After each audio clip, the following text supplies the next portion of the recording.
Hello guys, channel में आपका स्वागत है। अब देखो, हमारे यहाँ ना सुपर हीरोज़ मूवीज़ का बहुत ज़्यादा क्रेज़ हो चुका है। जहाँ बात की जाए हमारे सुपर हीरोज़ मूवीज़ की, तो वहाँ हमें देखने को मिलते हैं हमारे बैटमैन जैसे कैरेक्टर्स, कहीं जोकर जैसे कैरेक्टर्स, कहीं थैनोस जैसे कैरेक्टर्स। इन सब टाइप के कैरेक्टर्स हमें दिखते हैं और इन सब चीज़ों में मार्वल हमारा पीछे नहीं रहा है। और वहीं डीसी की भी बात की जाए तो डीसी भी पीछे नहीं रहेगा, क्योंकि डीसी की भी मूवीज़ जो होती हैं वो कोई ख़राब मूवी नहीं होती हैं, बहुत कमाल की मूवी होती है। और मैं जानता हूँ आज वॉइस में कुछ फ़र्क पड़ी है, मैं मुझे थोड़ी सी आराम से बता रहा हूँ कि मैं आजकल देखता हूँ कि मेरी एक्सप्लेनेशन में बहुत ज़्यादा प्रॉब्लम आ रही है और मुझे बहुत काटा-पीटी करना पड़ता है। तो थोड़ा सा कोई अगर प्रॉब्लम हो रही है तो माफ़ कर देना, कमेंट में लिख सकते हो, मैं सही कर दूँगा सब कुछ। तो अब बात करते हैं डार्क नाइट ट्रायलॉजी की और स्पाइडरमैन ट्रायलॉजी की। जी हाँ, हम बेशक ये कह सकते हैं कि जो दोनों ही जो ट्रायलॉजी है हमारी, द डार्क नाइट ट्रायलॉजी और एक तरफ है हमारी स्पाइडरमैन ट्रायलॉजी, ये दोनों ही ट्रायलॉजी अब देखो बिना सोचे समझे मैं कह सकता हूँ कि ये दोनों ही के दोनों ट्रायलॉजी जो हैं हमारी एक सक्सेसफुल ट्रायलॉजी कहलाते हैं। अब देखो, बात की जाए द डार्क नाइट ट्रायलॉजी की, तो उसके डायरेक्टर हैं क्रिस्टोफर नोलन और इसके डायरेक्टर क्रिस्टोफर नोलन। अब इसके जो डायरेक्टर की बात की जाए तो क्रिस्टोफर नोलन को कम मत समझना, क्योंकि इन्होंने जो है टेनेट जैसी मूवीज़ भी बनाई और कोई मामूली मूवीज़ नहीं होती हैं। इनकी मूवीज़ हमें समझ में नहीं आती है। जी हाँ, ये मानना पड़ेगा कि इनकी जो मूवीज़ होती है वो हमें समझ नहीं आती है। वहीं अगर स्पाइडरमैन की ट्रायलॉजी की बात की जाए तो इनके जो डायरेक्टर है वो है सैम रैमी। अब सैम रैमी को भी कम मत समझना, इन्होंने स्पाइडरमैन 4 की भी स्क्रिप्ट लिखी थी, पर सोनी वालों ने उन्हें मना कर दिया और उसके भी कुछ रीजंस थे जिनके इशूज़ में हो सका तो समझा दूंगा, पर कुछ क्रिएटर्स समझा चुके हैं तो फिर बेकार है समझाना। तो बात की जाए स्पाइडरमैन ट्रायलॉजी और डार्क नाइट ट्रायलॉजी की, अब मैंने ऐसा कहा कि क्रिस्टोफर नोलन की मूवीज़ समझ नहीं आती हैं, तो उसका मतलब ये नहीं कि कि इनकी मूवीज़ ख़राब होती है। मेरे कहने का मतलब ये है कि इनकी जो मूवीज़ होती हैं वो जब शुरू होती हैं तो इनके जो मूवीज़ होते हैं वो शुरुआत में नहीं समझ में आती हैं, लास्ट में जाके घुमा फिरा के समझ में आते हैं। मतलब कि इनकी मूवीज़ बहुत ज़्यादा अलग टाइप की होती है, बहुत ज़्यादा ध्यान देना होता है कि इनकी मूवीज़ में कौन से कहाँ पर स्टोरी जा रही है। शुरुआत में आपको समझ नहीं आएगा कि दिमाग की खिचड़ी पक चुकी होगी, पर अगर आप आखिरी में पहुँचोगे तो आपको समझ में आएगा कि ये सारे गेम्स चल रहे थे। पूरी की पूरी जो मूवी थी यहाँ पे जो है लोग दिमाग लगाते हैं इनकी मूवी में, और इनकी जो मूवी होती है कुछ अलग टाइप की होती है। और वहीं बात की जाए इसके एक्टर की द डार्क नाइट ट्रायलॉजी की, तो इसमें आते हैं हमारे क्रिश्चियन बेल। अब क्रिश्चियन बेल जैसे एक्टर को कम मत समझना, और मैं भी इनका एक बहुत बड़ा फ़ैन रह चुका हूँ, क्योंकि जो हमारे क्रिश्चियन बेल हैं जो बहुत अच्छी खासी एक्टिंग करते हैं। अब बात की जाए क्रिश्चियन बेल की, तो देखो मैं इतना कह दूँ कि क्रिश्चियन बेल को कम मत समझना, क्योंकि क्रिश्चियन बेल ने बहुत ज़्यादा अच्छी खासी मूवीज़ में काम किया और इन्होंने बैटमैन का रोल प्ले किया था। मतलब कि द डार्क नाइट ट्रायलॉजी में यही है जो कि बैटमैन का रोल प्ले करते हैं। वहीं अगर स्पाइडरमैन ट्रायलॉजी की बात की जाए तो उसमें टोबे मैगवायर, आज भी हम लोग इस टोबे मैगवायर को याद करते हैं, क्योंकि इन्होंने भी स्पाइडरमैन और पीटर पार्कर का दोनों का ही रोल बहुत ही ज़्यादा अच्छे से संभाला था। और मैं बता दूं तो फिर मैं तक कहूँगा कि जो कि हमारे जो टोबे मैगवायर हैं बहुत अच्छी खासी एक्टिंग करते हैं, बिल्कुल कहीं से भी आपको नहीं लगेगा। मैं मानता हूँ कि इनकी हाइट जो है या फिर कह सकते हैं इनकी लंबाई कि हमारे स्पाइडरमैन से बड़े हैं। कॉमिक्स का जो स्पाइडरमैन वो 15-16 साल का है, पर ये जो हमारे टोबे मैगवायर हैं वो 15-16 साल के नहीं है, लेकिन इन्होंने फिर भी इस तरीके से एक्टिंग की जिससे कि वो हम लोगों को जो है थोड़े से छोटे टाइप के लग रहे हैं। मैं मानता हूँ कि टॉम हॉलैंड इनके आगे ज़्यादा परफेक्ट है, पर टोबे मैगवायर को कोई भी कम मत समझना, क्योंकि टोबे मैगवायर की एक्टिंग मुझे बहुत अच्छी लगी, बहुत ही अच्छी है। वहीं पीटर पार्कर देखो, अब पीटर पार्कर का मतलब एक बुद्धू लड़का है, मतलब कि एक जो पीटर पार्कर रहता है वो बुद्धू लड़का रहता है इस मूवी में, और जो हमारे टोबे मैगवायर है वो उस रोल को बहुत अच्छे से प्ले कर सकते हैं, जिससे हमें समझ में आता है कि हमारे टोबे मैगवायर कितने मस्त एक्टर हैं।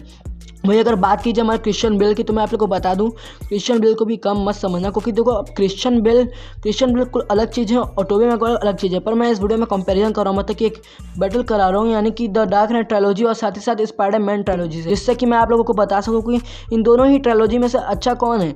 और मैं आप लोग को बता दूँ कि जो डार्क नाइट ट्रायलॉजी है, मतलब कि इसमें जो क्रिश्चियन बेल ने जो रोल किया, मतलब कि अब क्रिश्चियन बेल आगे जाके गॉड बुचर का भी रोल करने वाले हैं थॉर लव एंड थंडर में, जो कि मार्वल में अब काम करेंगे। अभी तो फिलहाल में वो डीसी में थे, मतलब पहले थे जो कि बैटमैन का रोल प्ले करते थे, और आज भी लोग इनको बहुत ज़्यादा याद करते हैं क्रिश्चियन बेल को। और जबकि जब हमारे बेन एफ्लेक जब बैटमैन बन रहे थे तो लोगों ने कहा था कि क्रिश्चियन बेल को ही बैटमैन बनाना चाहिए, कई लोगों ने कहा था, पर क्रिश्चियन बेल वापस नहीं आना चाहते थे। और टोबे मैगवायर को भी आज हम लोग मतलब कि हम लोग उस समय के किड्स थे, उस समय के जितने भी किड्स हैं वो आज भी याद करते हैं हमारे टोबे मैगवायर को और चाहते हैं कि वही स्पाइडरमैन बने। क्योंकि आप लोगों ने कहीं भी यूट्यूब पर सर्च करोगे या फिर कुछ भी ढूंढोगे तो कहीं भी जितने भी फैंस हैं ज़्यादातर कहते हैं कि टोबे मैगवायर को भी आज भी स्पाइडरमैन रखना चाहिए, ऐसा लोग कहते हैं, और मैं भी इससे एग्री करता हूँ। अब ये नहीं कहूँगा कि टॉम हॉलैंड ख़राब है, अब इन दोनों की इतने कंपैरिजन तो हमने कर ही लिए। अब बात कीजिए इन दोनों की डायरेक्टिंग स्टाइल की, तो मैं बता दूँ दोनों का ही डायरेक्टिंग स्टाइल बहुत अच्छा है। अब स्पाइडरमैन ट्रायलॉजी डायरेक्टिंग स्टाइल के बारे में बात कीजिए तो मैं आप लोग को बता दूँ स्पाइडरमैन की ट्रायलॉजी की डायरेक्टिंग स्टाइल बहुत ही अच्छे है। जहाँ पे हमारा गॉब्लिन जब आता है तो मतलब कि ये एक परफेक्ट सीन था। अब इस सीन में आप लोग देख सकते हो मैरी जेन को जब हमारा जो गॉब्लिन है वो पकड़ लेता है, जिसके बाद जो मैरी जेन के जो सैंडल है वो इतनी ऊंचाई से नीचे गिरती है, जो कि सीन एक बहुत ज़्यादा अच्छी खासी डायरेक्टिंग दिखाई गई है। इसी को बोलते हैं डायरेक्टर, मतलब कि एक अच्छा खासा डायरेक्टिंग स्टाइल है। आप लोग नहीं समझ रहे तो बात अलग है, लेकिन मैं समझ सकता हूँ कि इन्होंने जानबूझ के इनका शूज़ या फिर कह सकते हो उनका सैंडल गिराया ताकि खतरनाक लगे ये सीन कहीं ना कहीं।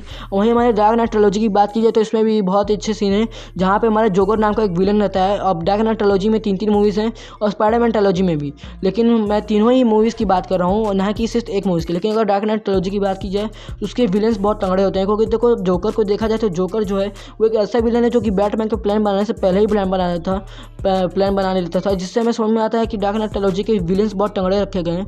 और वहीं इसके विलन्स पे और बात की जाए तो बैटमैन का विलन जो बैटमैन का थर्ड पार्ट था, यानी कि द डार्क नाइट ट्रिलॉजी का थर्ड पार्ट, उसमें क्या होता है कि जो हमारा बेन रहता है वो बैटमैन से फाइट करता है, और आखिर में जाके इसमें हमें दिखाया जाता है कि हमारा बैटमैन कितना स्ट्रगल करके बेन को हराता है, और साथ ही साथ वो मर भी जाता है। जी हाँ, इस मूवी में वो मर भी जाता है। अब ऐसा क्यों किया उन्होंने नहीं पता, लेकिन अगर कई फैंस ने पूछा था हमारे डायरेक्टर क्रिस्टोफर नोलन से, तो क्रिस्टोफर नोलन ने कहा था कि अभी हमारा जो क्रिश्चियन बेल का जो कैरेक्टर यानी कि बैटमैन वो भी मरा नहीं है, उसे अभी भी जिंदा कर सकता है कोई भी डायरेक्टर चाहे तो, वो भी मरा नहीं है। हाँ, इस मूवी में हमें दिखता भी है लास्ट में, लेकिन उसे इस तरीके से दिखाया जाता है जैसे कि वो एक सपना हो, या फिर कह सकते हो कि वो मतलब झूठ का हो, इस तरीके से दिखाया जाता है, जो कि एक पुरानी स्टोरी दिखा रहा हो। लेकिन ये स्टोरी हो सकता है सच हो कि हमारा जो क्रिश्चियन बेल है वो अभी जिंदा है मूवी वाले। पर अब देखो हमारी बात की जाए तो फ्लैश पॉइंट मूवी आ रही है, जहाँ पे हमें जो है क्रिश्चियन बेल देख सकते हैं, क्योंकि इसमें बहुत सारे बैटमैन रहेंगे, तो जिससे हमें समझ आता है कि डार्क नाइट ट्रिलॉजी एक बहुत अच्छी ट्रिलॉजी जो कि हो सकता है कनेक्ट कर दे हमारे डीसी के एक्सटेंडेड यूनिवर्स को। क्योंकि देखो अब फ्यूचर में फ्लैश पॉइंट आ रहा है जो इसमें कि हो सकता है कि कनेक्ट हो जाए डार्क नाइट ट्रिलॉजी, और मैं कहीं से भी झूठ नहीं बोला, आप लोग समझ ही सकते हो। मेरा कंटेंट अगर आप लोग शुरुआती से देखते आ रहे हो तो मेरी ज़्यादातर वीडियोस में सच ही बात होती है, क्योंकि मैं सबूत भी दे सकता हूँ, क्योंकि जोकर वाली वीडियो भी मेरी सच होने वाली है, जिसमें मैंने कहा था कि 3 जोकर आएंगे, और उसके बाद ही हमारे किसी डायरेक्टर की कोई था वो, तो उन्होंने जो है अनाउंस किया कि वो चाहते हैं कि 3 जो जोकर हैं वो साथ में, मतलब ये कंफर्म नहीं है लेकिन आ सकते हैं। और मैंने ये भी कहा था कि क्विकसिल्वर वापस आएगा, और क्विकसिल्वर वापस आ गया हमारे वांडाविजन में। तो मैं आप लोगों को बता दूं, जो लोग मेरी शुरुआती से वीडियो देख रहे हैं, मैं उन लोगों को तो पता ही है, लेकिन जो लोग नहीं देख रहे हैं उनको मैं बता दूं कि प्लीज़ आप लोग मुझे भरोसा कर सकते हो, हमारा क्रिश्चियन बेल का जो हमारा बैटमैन है वो वापस आ सकता है। अब स्पाइडरमैन ट्रिलॉजी का भी हमारे टोबे मैगवायर हैं, जो कि वो तो अब कन्फर्म है कि वो वापस आएंगे, क्योंकि देखो स्पाइडरमैन का जो है, मतलब जो हमारा टॉम हॉलैंड वाला स्पाइडरमैन है, उनका भी एक मूवी आने वाला है, जिसमें हो सकता है कि हमारे टोबे मैगवायर आए, हो सकता है नहीं होगा ही, और डॉक्टर स्ट्रेंज में भी दिख सकते हैं। तो ये थी वो वीडियो, मैंने दोनों का ही कंपेरिजन किया है। अब बात करते हैं कि दोनों में से जीतेगा कौन, मतलब कि कौन मूवी के मामले में ज़्यादा अच्छा है। और द डार्क नाइट ट्रिलॉजी की डायरेक्टिंग स्टाइल की बात की जाए तो वो भी बहुत अच्छी, क्योंकि इसमें मतलब घुमा फिरा के स्टोरी दिखाई गई है, जो कि बहुत अच्छी डायरेक्टिंग स्टाइल है। दोनों ही मूवीज़ जो हैं अच्छी खासी हैं। और वहीं बात की जाए कि दोनों में से जीतेगा कौन, मतलब कि इस वीडियो में दोनों में से जीतेगा कौन ज़्यादा अच्छा है, तो मैं आप लोगों को बता दूं, इस मैच में टाई हो जाता है, मेरे हिसाब से तो टाई होता है। और इसका रीज़न ये कि क्योंकि दोनों ही ट्रिलॉजी अलग हैं, अलग अलग तरीके से हैं, दोनों चीज़ अलग है, एक तरह से समझ सकते हो। जहाँ हमारी द डार्क नाइट ट्रिलॉजी जो कि बहुत ज़्यादा डार्क है, वो स्पाइडरमैन ट्रिलॉजी है जो कि डार्क तो नहीं है, पर हाँ वो बहुत ज़्यादा मतलब कि लाइट भी नहीं, मतलब कि एक अलग टाइप की स्टोरी है। तो दोनों ही स्टोरी बहुत अच्छी है, जिस वजह से इस मैच में टाई होता है। तो गाइस ये थी हमारी द डार्क नाइट ट्रिलॉजी और साथ ही साथ स्पाइडरमैन ट्रिलॉजी वर्सेस की वीडियो। अगर वीडियो अच्छी लगी तो लाइक कर दो, सब्सक्राइब कर दो। और वैसे मैं सुपर हीरो शोडाउन्स लाता नहीं हूँ, पर सोचा कि चलो सुपर शोडाउन नहीं ला सकते तो मूवी शोडाउन्स ही हो जाए। तो कैसा लगा ये मूवी शोडाउन? मेरे हिसाब से कोई मूवी शोडाउन्स बनाता नहीं है, पर अगर मेरे चैनल पे आ रही है तो प्लीज़ सब्सक्राइब करो, और नीचे कमेंट में लिखो कि किस मूवी से किस मूवीज़ को लड़वाना चाहोगे, या फिर किस सीरीज़ तो मैं देखता नहीं हूँ, लेकिन हाँ मूवीज़ बता सकता हूँ, तो किस मूवी से वर्सेस कराना चाहोगे। और अगर ये वीडियो अच्छी लगी तो लाइक करके सब्सक्राइब किया बिना मत जाना, प्लीज़ यार, सब्सक्राइब किए बिना मत जाना। तुम लोग सब्सक्राइब नहीं करते हो तो सब्सक्राइब जरूर कर दो, और जल्दी से मेरे 100 सब्सक्राइबर्स करा दो, क्योंकि हमारे 100 सब्सक्राइबर्स होने वाले हैं। हो चुके हैं तो कोई बात नहीं, लेकिन हाँ प्लीज़ यार आगे करा दो। Thank you, have a nice day.